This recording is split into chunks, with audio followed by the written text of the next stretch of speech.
Captain Nina Harris, a seasoned black pilot, was ready for a rare moment of relaxation, having booked herself a first-class seat on her flight home. In her cozy dress, she looked forward to being just another passenger, blending in for once. But as she settled into her seat, a voice cut through her peace. "Miss, this seat is for first-class passengers. You'll need to move to economy," the flight attendant said, her tone laced with suspicion. Passengers began to watch, some frowning, as the moment took an uncomfortable turn. Little did they know, this flight was about to reveal much more than a seating error. If you believe in resilience and justice, please subscribe to support this story. Remember, every journey matters. The familiar sounds of a bustling airport filled the air as Nina made her way through the gate, feeling the comforting weight of her first-class ticket in hand. Today, she was simply Nina, not Captain Harris, and the idea thrilled her. She greeted a few smiling passengers on the way, a reflex from years of service, and settled comfortably into her seat, finally allowing herself a deep exhale. For once, she was free from the weight of responsibility.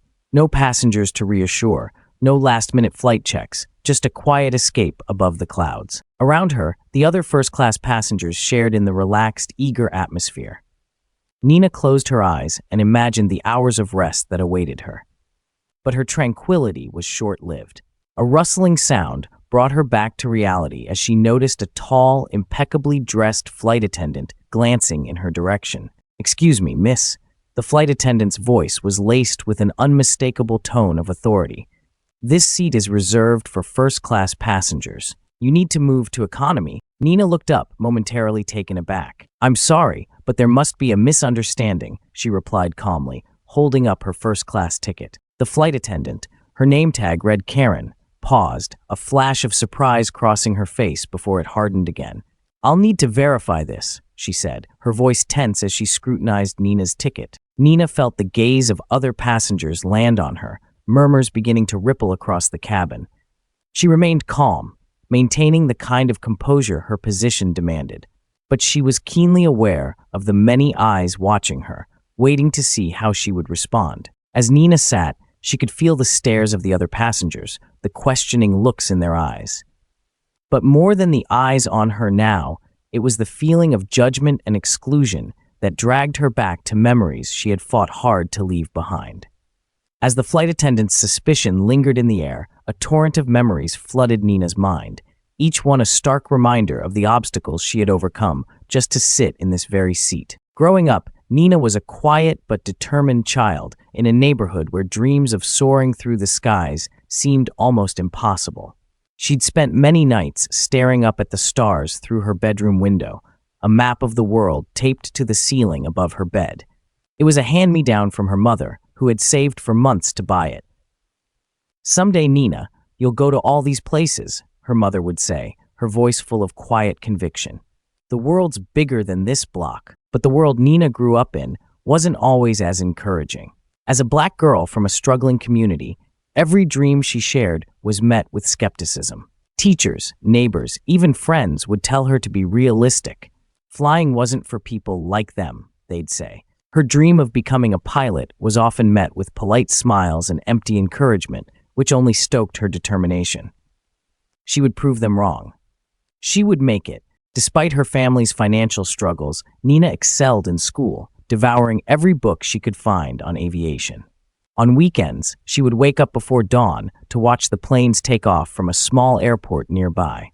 Her mother would drive her there and sit in the car for hours, sometimes working on crossword puzzles or knitting, waiting patiently as Nina watched the planes disappear into the clouds. Her break came in the form of a scholarship, one that changed everything. Against all odds, Nina won a place at a prestigious flight school, her heart pounding as she read the acceptance letter. But flight school wasn't easy. Every day was a test of not only her skills, but also her resilience. Being one of the only black women in her class, she was frequently overlooked, questioned, and often singled out for reasons that had nothing to do with her abilities. There was one instructor, a gruff ex-Navy pilot, who had made it his mission to remind her daily that not everyone is cut out for this work. Nina took it silently, showing up earlier than anyone else, logging extra hours in the simulator, memorizing every single detail of the manuals until they were practically etched in her memory. She graduated with top marks, proving herself not just to him, but to everyone who had doubted her along the way. Her first job as a commercial pilot was met with skepticism from passengers and crewmates alike. She remembered the subtle glances from her male colleagues, the frequent double takes from passengers who expected the captain to be someone else entirely. But she focused on the work, on each takeoff and landing, every new city she charted as another milestone of achievement. But as she sat in that first-class seat today, all her accomplishments seemed to shrink under the weight of this one moment. She could feel that old, familiar ache, that sting of prejudice she had worked so hard to rise above. She was no longer a young girl, wondering if the sky could belong to her. She had claimed it, fought for it, and earned it, mile by hard-won mile. In the present, the flight attendant was still standing before her, glancing between Nina and the ticket as if searching for a reason to reject it. Nina could feel the weight of her past and her present colliding in this brief moment of judgment, as if the years of hard work could be erased with a single look. Just then, a man seated nearby spoke up. He was tall, gray-haired, and had an air of authority. Nina glanced over and instantly recognized him. Dr. Alan Roberts. She had flown him once, years ago, during an emergency landing that had made headlines. Her mind flashed back to that day. A storm had descended suddenly, and visibility had dropped to almost nothing. Passengers were panicked, the cabin crew anxious, but she had kept her voice steady, her hands sure as she guided the plane to safety. Dr. Roberts cleared his throat, his voice carrying weight. "Excuse me, but I believe you're mistaken," he said, his gaze fixed on the flight attendant. "This is Captain Nina Harris, one of the most skilled pilots I've had the pleasure of flying with." His words fell over the cabin, silencing the murmurs. The respect in his tone was undeniable, a quiet rebuke that left the flight attendant flustered and shrinking back. The other passengers began murmuring again, but this time with admiration and awe. Several of them, who had previously been watching the scene unfold in silence, now glanced at Nina with a newfound respect. The flight attendant, visibly embarrassed, managed a stammered apology before retreating to the back of the plane. Nina gave Dr. Roberts a small, grateful smile, but her heart was still heavy. She had proven herself countless times, yet here she was again, fighting to be seen, to be recognized as deserving of her place. As the flight settled into a gentle hum, Nina sat quietly, her mind still wrestling with the encounter. She felt Dr. Roberts' supportive presence nearby, and the warmth of his intervention lingered. It reminded her of the handful of allies she'd found along the way, those who had understood the weight of her journey without needing an explanation. Dr. Roberts, seated just across the aisle, leaned over slightly. "Captain Harris," he began, his voice low and gentle, "I'm so sorry you had to go through that. I'd hoped things had changed." His eyes held a sadness that reflected decades of witnessing subtle, and not so subtle, acts of discrimination in his own field. Nina looked back at him, grateful for his words. "I'd like to think they have," she replied with a soft but steady voice. "It's just that sometimes people forget that seats, titles, even positions don't define our worth." She offered a small smile. "Thank you, Dr. Roberts. Your words meant a lot." Around them, passengers who had overheard the exchange nodded quietly in support. A younger woman across the aisle gave Nina a shy thumbs up, her expression one of admiration. And yet, despite the newfound camaraderie, Nina couldn't shake the lingering sting. Even now, after achieving what so many only dreamed of, she was still challenged for simply taking a seat she'd earned. An hour into the flight, the gentle hum was abruptly broken by a sharp jolt, sending the aircraft into an unexpected dip. Nina instinctively tightened her seatbelt, her pilot's intuition flaring up. She could see the concern flicker on Dr. Roberts' face, and around them, passengers exchanged worried looks.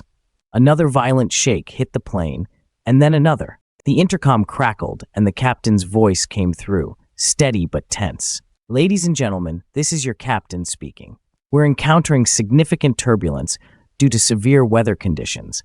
Please remain seated with your seatbelts fastened." Nina's eyes stayed trained on the aisle, knowing that turbulence this strong was rare and potentially dangerous. Suddenly, a burst of static interrupted the intercom, and the captain's voice, more urgent now, filled the cabin. "We are experiencing serious weather-related issues. I've been informed that Captain Nina Harris is on board. I request her assistance to help us navigate through this." The cabin fell silent as all eyes turned to Nina. Passengers who had witnessed the earlier incident looked especially stunned, their expressions shifting from curiosity to awe as they realized the full gravity of who she was. In that suspended moment, Nina felt an odd sense of vindication. The very seat she'd fought for was now her ticket to the cockpit to ensure the safety of everyone on board. Nina unclasped her seatbelt, took a breath, and stood up. Her movement broke the spell, and a wave of murmurs filled the cabin.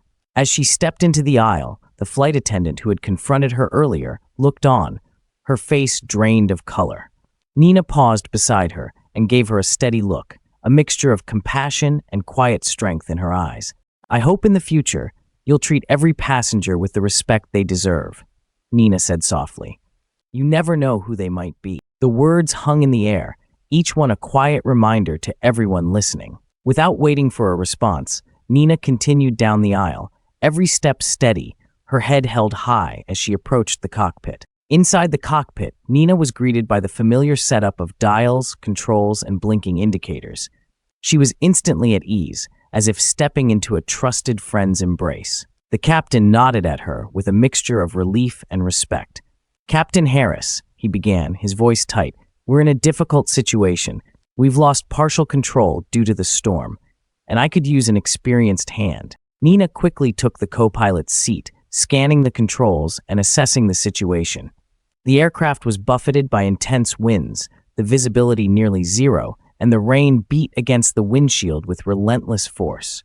But Nina's training took over, her mind working methodically as she guided the captain through the necessary adjustments. "Let's adjust our altitude and take a gradual descent," she suggested calmly. "We need to find a pocket of stable air. If we can keep our nose steady, we'll have a better chance of getting through this." The captain nodded, following her lead as she directed them through the choppy skies, with a mixture of firm commands and calm reassurance. The turbulence persisted, but Nina's steady voice and precise actions began to bring the plane under control. Slowly, the aircraft stabilized, and within minutes, they were out of the worst of it. Back in the cabin, the passengers remained tense, their hands gripping the armrests. But as the plane evened out, a sense of calm returned, and a murmur of gratitude rippled through the rows. Passengers whispered words of thanks, their admiration evident in their gazes. When they landed safely, a round of applause erupted throughout the cabin. Nina emerged from the cockpit to nods, claps, and smiles, each passenger recognizing her not only as the woman who'd been asked to leave her seat, but as the one who had ensured their safe arrival. She exchanged glances with Dr. Roberts, who gave her a proud nod. In the days that followed, news of the incident spread like wildfire. Passengers shared their experience on social media, recounting how Captain Nina Harris had not only proven herself, but had done so with a quiet dignity that left an indelible impact. The airline, sensing the gravity of the story, issued a statement apologizing for the treatment she had endured, vowing to implement new diversity and inclusion training for its employees. Her story became a symbol of resilience, an inspiration that prompted thousands to share their own experiences of discrimination. People across industries rallied around her example, pushing for changes in workplaces, schools, and organizations. A simple moment on a flight, a confrontation that should never have happened, was now the spark behind a wave of reform. The story reached far and wide, garnering media attention and invitations for Nina to speak about her experiences. She was recognized by her peers and superiors alike, awarded for her bravery and leadership in the skies. At industry conferences, she stood on stage, sharing her story of resilience, using each word to inspire future generations of pilots, particularly young girls and marginalized individuals who dreamed of soaring but were told they'd never fly. Her speeches became a rallying cry, a call for true equity and respect, a reminder that anyone, regardless of their background, gender, or race, deserved a seat at the table, or in this case, in the sky. Months after the incident, Nina's impact continued to grow. The airline made good on its promises, enacting policies that promoted diversity and respect among its employees and passengers alike. Nina went on to establish a scholarship fund for aspiring young pilots from underrepresented backgrounds, named in honor of her mother, who had sparked her dream of flight all those years ago. As she continued her career, Nina never forgot that her journey was far from over. Each time she took to the skies, she remembered the battles fought and the victories won. Each flight a testament to resilience and the power of standing tall in the face of adversity. Her journey hadn't been easy, but every challenge she'd faced had led to this: a life that spoke not only for her, but for those who might never have a voice in rooms filled with prejudice. Her story, born of struggle and resilience, now echoed across the world, urging change and challenging the assumptions we make about each other. It was a reminder that the real power of flight wasn't just breaking through clouds, but lifting others along the way. What would you do if you were Nina? Have you ever experienced a moment where someone judged you unfairly? How would you handle a situation where you could choose either to stand up or simply walk away? Please share your thoughts in the comments, and don't forget to subscribe to support more stories that seek to inspire, empower, and challenge us all to be better. Thank you for watching.